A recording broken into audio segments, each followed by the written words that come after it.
Bismillahirrahmanirrahim. Assalamualaikum warahmatullahi wabarakatuh. Alhamdulillah wa syukru ala ni'amillah wassalatu wassalamu ala rasulillah. Sahabat-sahabat sekalian, puji dan syukur terpanjat kepada Allah. Dengan berbagai anugerah nikmatnya kita masih bisa, masih sehat, masih ada waktu luang, dan tentu masih ada umur. Mudah-mudahan kita semua berjuang mengisi di dalamnya dengan berbagai amal ibadah ritual, dengan sholat, dengan zikir, dengan tilawah, juga ibadah sosialnya kita dengan banyak berbagi dengan sesama, insya Allah. Salah satu dari konten kita beribadah itu selain tilawah, sholat sunnah, juga jangan lupakan sholawat kepada baginda Rasulullah SAW. Jadi kalau dari jam 9 ke 10 kita istighfar, dari jam 10 sampai ke jam 11 kita dengan tilawah Al-Quran, dari jam 11 ke jam 12 sebelum istirahat sejenak kita bersolawat. Nah, maka kita akan membahas tentang 10 keutamaan solawat. Solawat diperintahkan oleh Allah di dalam Al-Quran surah Al-Ahzab ayat 56. A'udzubillahi minasyaitonirrajim. Innallaha wa malaikatahu yusholluna 'alan nabi ya ayyuhalladzina amanu shollu 'alaihi wasallimu taslima. Sungguhnya Allah dan malaikatnya bersolawat untuk Nabi Muhammad SAW. Wahai orang-orang beriman, bersolawatlah kalian untuk Nabi. Nah, ini fi'il amar ya. Sallu, bersolawatlah kalian untuk Nabi. Dengan ucapan wasallimu taslima, ucapkanlah salam penghormatan kepadanya. Jadi ini langsung diperintah oleh Allah di dalam Al-Quran. Bahkan Allah sendiri, para malaikatnya bersolawat kepada Nabi gitu. Jadi tentu tidak diragukan lagi, amaliyah solawat itu sesuatu yang sangat-sangat dianjurkan. Hatta perintahnya pun langsung oleh Allah di dalam Al-Quran surah Al-Ahzab 56. Man shola alayya wahidatan sallallahu alaihi asyra, yang artinya siapa yang bersolawat kepadaku sekali, niscaya Allah bersolawat kepadanya 10 kali. Itu hadis riwayat Muslim. Jadi ini hadisnya sahih. Jadi memang banyak keutamaan bersolawat. Mana 10 keutamaan bersolawat? Kalau merujuk ke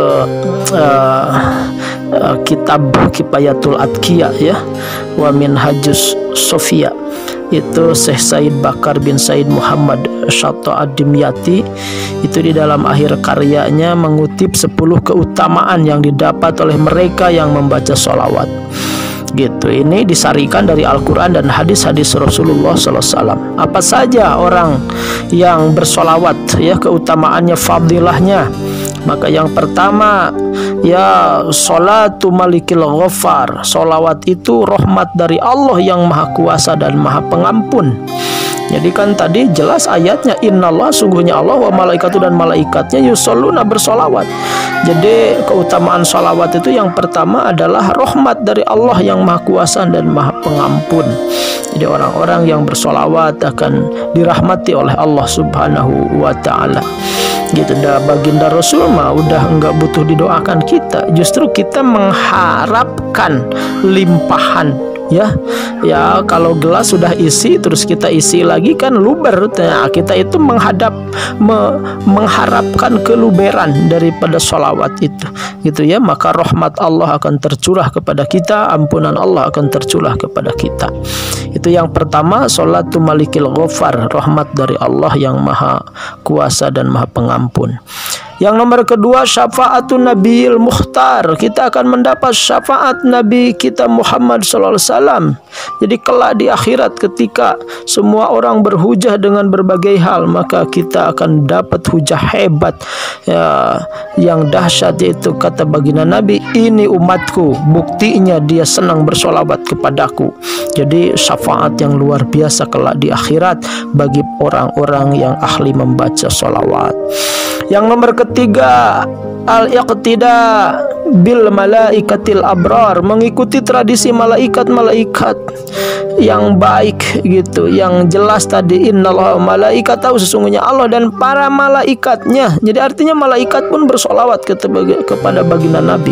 Maka kalau kita bersolawat berarti mengikuti, ya, iqtida bil malaikatil abrar, mengikuti ya amaliyah para malaikat-malaikat yang baik, yang tentu ya malaikat itu kan suka mendoakan umat manusia, muslimin muslimat. Maka kalau kita mengikuti tradisi malaikat, yaitu suka bersolawat kepada baginda Nabi, maka insya Allah kita akan didoakan oleh para malaikat.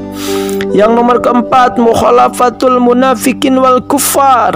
Keutamaan salawat adalah pembeda dari orang munafik dan orang kafir. Mana ada orang kafir bersalawat kepada baginda Nabi, mana ada orang munafik bersalawat kepada baginda Nabi, kecuali hanya lip sync saja gitu. Maka kalau kita bersalawat berarti ini jadi pembeda daripada orang munafik dan orang kafir.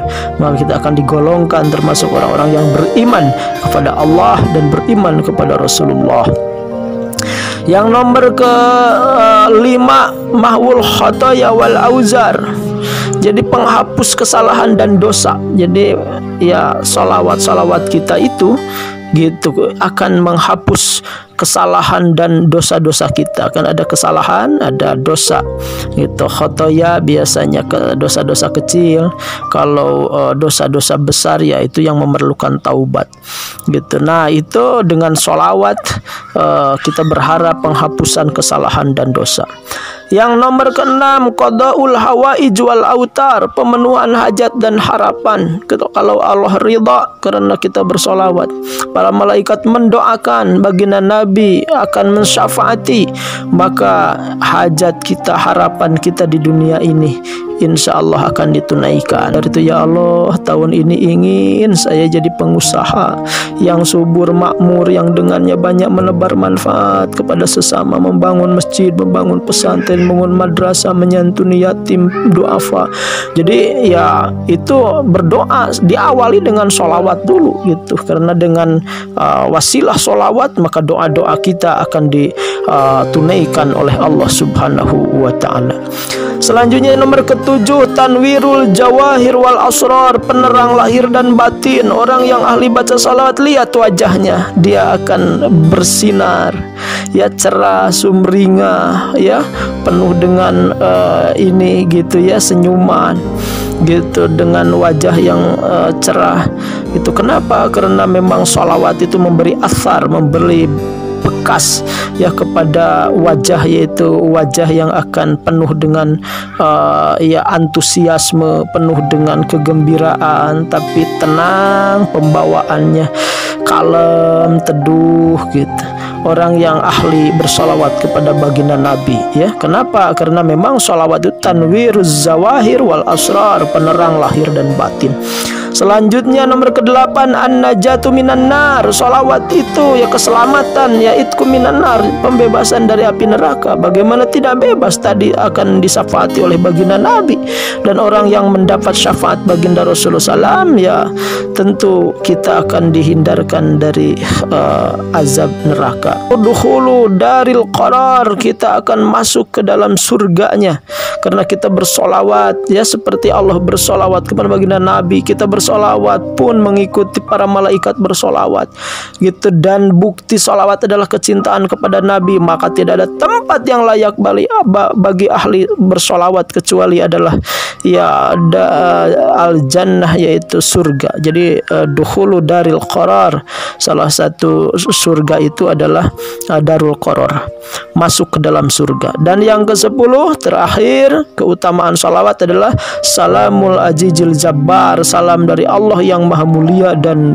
kuasa ya, karena tadi kan di ujungnya wasallimu taslima gitu. Jadi itu salam dari Allah yang maha mulia yang dicurahkan kepada baginda Nabi dan bercurah limpah, bertumpah ruah kepada kita yang membacakan sholawatnya. Maka malam nanti itu kita bersolawat sebanyak-banyaknya. Allahumma sholli ala Muhammad wa ala ali Muhammad, Allahumma sholli ala Muhammad wa ala ali Muhammad, atau solawat-solawat dengan redaksi yang lain. Terima kasih atas perhatiannya. Semoga Allah Subhanahu wa Ta'ala menuntun kita untuk senantiasa taat kepada Allah, taat kepada Rasulullah, mencintai Allah dan mencintai Rasulullah. Dan salah satu bukti cintanya adalah kita sering banyak berinteraksi, bersolawat kepada baginda Rasulullah Sallallahu Alaihi Wasallam. Terima kasih atas perhatiannya. Mudah-mudahan Allah mengijabah doa kita semua. Akhirul kalam. Assalamualaikum.